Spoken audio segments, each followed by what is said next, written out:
Let's speak about what happened in this weekend.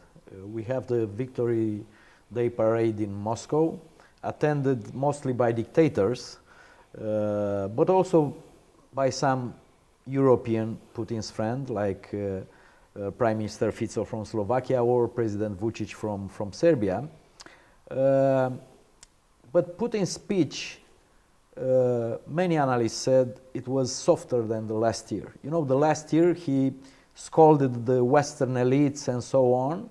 Now he even recognized the contribution of allies to the victory against Nazism in the World War II, and he didn't criticize the West like the last year. Do you think it's this change in the speech? It's a signal, because today it was this declaration from Putin that he also wants direct talks with Ukraine in Istanbul on May 15. So he is ready to have direct negotiation with Ukraine, which is also a change. Until now, he never said that he will have direct negotiations with Ukraine. Do you think this is a change in tone for his attitude towards war? I think we should look not at the attitude, but at the actions and the policies. Yes, he may change a little bit, you know, just the presentation, the structural presentation, but his message has not changed. So as for the military parade, it's worth mentioning that it's a fake date. This is a Stalin's invention. Right. Stalin didn't want to celebrate as the whole Europe the Victory Day on May 8th because it was signed by Americans. So there was a very low-key Russian general attending there. So Stalin demanded a different ceremony. Exactly, bring Marshal Zhukov and bring Germans back, and to make it Soviet victory. So that's why I grew up in a country where we celebrated the victory in World War II, which, by the way, in Soviet Union never World War II, but Great Patriotic War, because clearly the Soviet Union was one of the instigators of the World War II, since Stalin was Hitler's ally when the war started. So it was always tricky and based on fake history. So May 9 was our celebration day. While, you know, I learned, it took time for me to learn that actually the war ended a day earlier. A day before. So it's all fake. It's all, you know, traditions in Russia by the regime to use victories for their own benefits and to somehow connect the old accomplishments and military successes to the current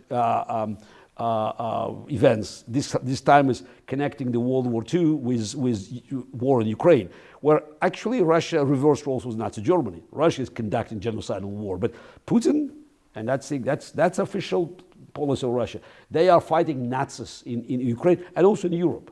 So Putin's propaganda convinced Russians, and it keeps repeating it 24/7, so that Russia is trying to save Europe from Nazism as in 1945. So he mentioned briefly the rest of the allies. I mean, by the way, it's very clear. Without America's interference in 1941, Russia would be crushed. You know, German troops would be at Euro, you know, by the end of 1941 or beginning of 1942. So it's very clear. America and Britain, which also played a role because they kept many German troops and some of the best German fighters and generals outside of Russia.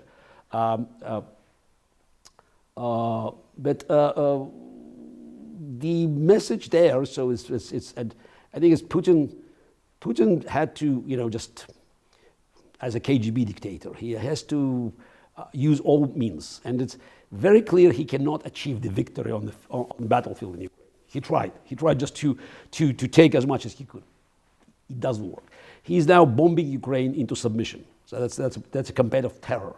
I think, speaking about Moscow parade, it's very important to recognize that, yes, there are many dictators there, but the key person there was not Vladimir Putin, but Xi Jinping. I think if not for Xi Jinping, no Central Asian dictators would have shown up. Xi Jinping there, I think he enjoyed his role being just slightly behind, but he was pulling the strings. Russia today totally depends on China. And I think Xi Jinping likes this role because Russia's war in Ukraine serves him well. Russia is getting weaker And China has a massive claim for Russian territories and gradually digest East Siberia and Far East. But the West is getting weaker. So he's pleased with these arrangements. So he gave Putin this is the platform. Of course, some of these people in Moscow were just dictators that were on Putin's payroll. You mentioned Fico and Vucic. I'm sure they're also on payroll. But you had the Latin American dictators or African dictators. They just, they're all, just Putin's clientele.